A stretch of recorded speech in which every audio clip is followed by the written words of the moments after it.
Alright, now it is time to finish up my Punch-Out training.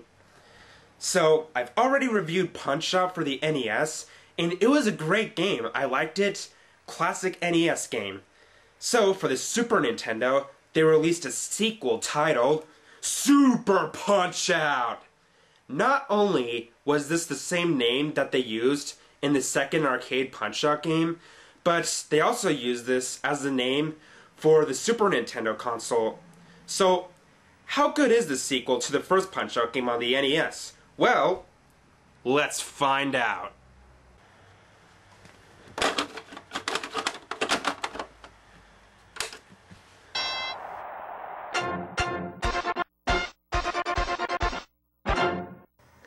Once you start the game, you would notice that you would get a file selection screen. Now, that's something that wasn't in the original NES Punch-Out. In the NES Punch-Out, we just have a new and continue selections. By going to continue, you enter a password which you enter, and you get put back right where you left off. But in the Super Nintendo version, they gave you a file selection screen. So now, I can create my file and input my name.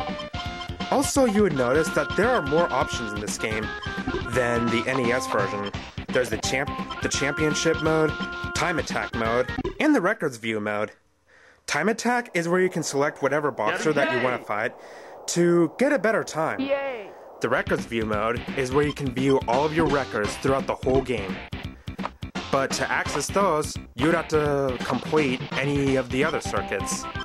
Now, moving on to the championship mode, you can actually select any of the circuits in this game, which again is not in the original NES version, though you'd have to complete any one of the circuits in order to access any of the other circuits throughout the whole game. Now, it's time to face off in the ring. One thing that you would notice is that the gameplay style is more like the original arcade Punch-Out game. Now, those features may seem promising that this game would be better than the NES game, right? You may think that, but it's really not, actually. This game is just not as great as the original NES Punch-Out game. Why is that? Well, first of all, let's take a look at Little Mac. Seriously? What the heck?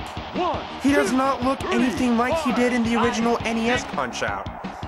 In the original NES Punch-Out, Little Mac was more like Rocky Balboa.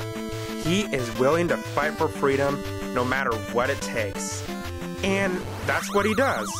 In Super Punch-Out, Little Mac has apparently gone Super Saiyan.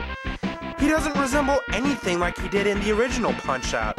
Now, I could accept that they would give Little Mac some of the basic character changes here and there, but to just change the whole character of his, it's like, I don't get it. What's up with that? Another thing about this game is that the character selection just sucks.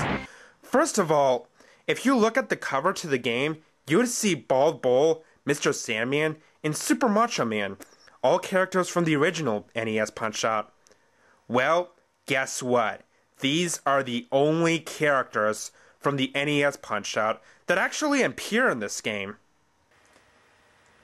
I mean, it's like, for a sequel to Punch-Out on the NES, you would think that they would have a fair share of characters from both the original and a fair share of new characters. But what we get is only 3 characters from the NES Punch-Out, and just making room for some new and really lame characters that are both uninteresting and boring, and just not anywhere near as memorable as the characters from the NES Punch-Out. Now, it's like for Bald Bull, it's good that they brought back Bald Bull, and that's a good thing that they brought him back. So that's not a bad thing that they brought back Bald Bull. In fact, I think it was a good idea. But bringing back Mr. Sandman, I don't even know whose idea was it to bring back Mr. Sandman. I mean, it's like, I don't even know why they would want to bring back Mr. Sandman. It's like, I know he was in both the original arcade Punch-Out as well as the NES Punch-Out, but, you know, I don't see how he's in any way a fan favorite. I mean, it's like, I'm not saying that he's a bad character, but personally, I kind of prefer Don Flamenco or the Great Tiger. Or, heck, if you ask any gamer what their favorite Punch-Out character is, you know, chances are they would mention King Hippo. I mean, you know, there'd be like very few gamers who would fail to mention King Hippo. And just seeing him return in his 16-bit glory would have been freaking awesome. But no, they did not bring back King Hippo. I don't even know why they wouldn't bring back King Hippo. And as for Super Macho Man, it's also great that they brought him back, since he's the world champion in Super Punch-Out, which in the NES version, he just came right before you fight not Super Macho Man, Mr. Dream. He came right before you fight Mr. Dream. But in this game, he's the world champion, and you know, it's like, and it's good that you fight him, and he's kind of challenging, but I was able to beat him. But once you beat all 3 circuits with 4 knockouts, well, with 4 wins, without any loses, then you would unlock the special circuit with 4 new characters who are just not memorable and is really lame. So, what other lame characters did they use in this game? Well, for starters, there's Gabby J. He's some kind of Frenchman who's been in boxing for years and has apparently only won 1 match throughout his entire boxing career. I wonder why the boxing industry would still let him be in the boxing ring after all these years, let alone be in the minor circuit. If you can't beat this guy, you might as well just quit playing the game altogether. But now, I'm going to be moving on to one of the most stereotypical and offensive characters in the game, Bear Hugger. Well, look who I'm fighting here! Some kind of big fat man! Gee, it's characters like him that make me think that they should have brought back King Hippo. Now, I know I've already mentioned King Hippo throughout this review, but seriously, why didn't they bring back King Hippo for this game? I don't even know what the programmers were thinking by not including King Hippo, but instead include other stereotypical characters like Bear Hugger. I mean, heck, if King Hippo was good enough to be a character on Captain M, the Game Master, then I would think he's good enough to be in Super Punch-Out. But no, we have to get this guy.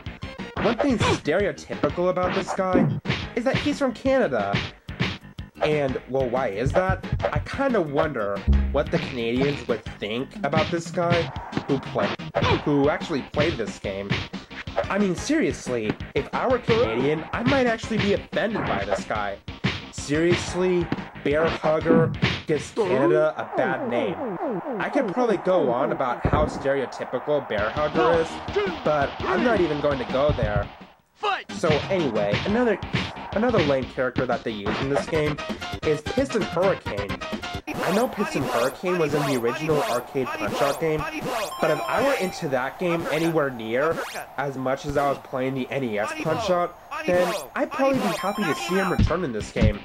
But, to tell you the truth, I didn't even like him that much. Honestly, I find him to be really lame, and he's just so easy. So, screw this guy, I'd go for Piston Honda over this guy any day.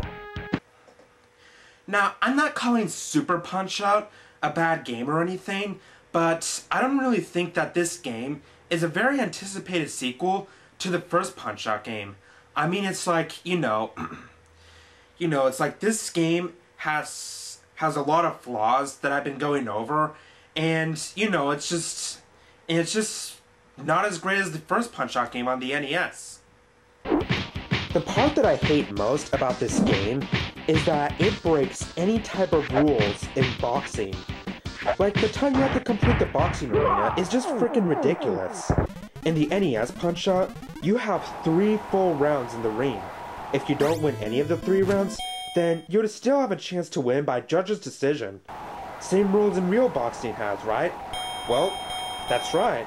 But in Super Punch-Out, they're just like, well, screw that. If you're in the ring for 3 minutes total, and you don't get a break, that's right. And if you fail to beat your opponent by the time the 3 minutes is up, then your opponent wins no matter what advantage you have. I mean, how freaking lame is that? Also, some of the enemies that you fight don't even follow the rules of boxing. One example is Dragon Chan. Yeah, that's right. Some kind of Jackie Chan wannabe. And guess what this guy's special move in this game is? He kicks you in the face. Now hold on for just one moment here. Kicking? But kicking is illegal in boxing. Did the people who make this game actually read the rules of boxing? Now, I don't think this game is that bad. It's a playable game, better than other boxing titles that I played, actually, but I don't think the game was that great.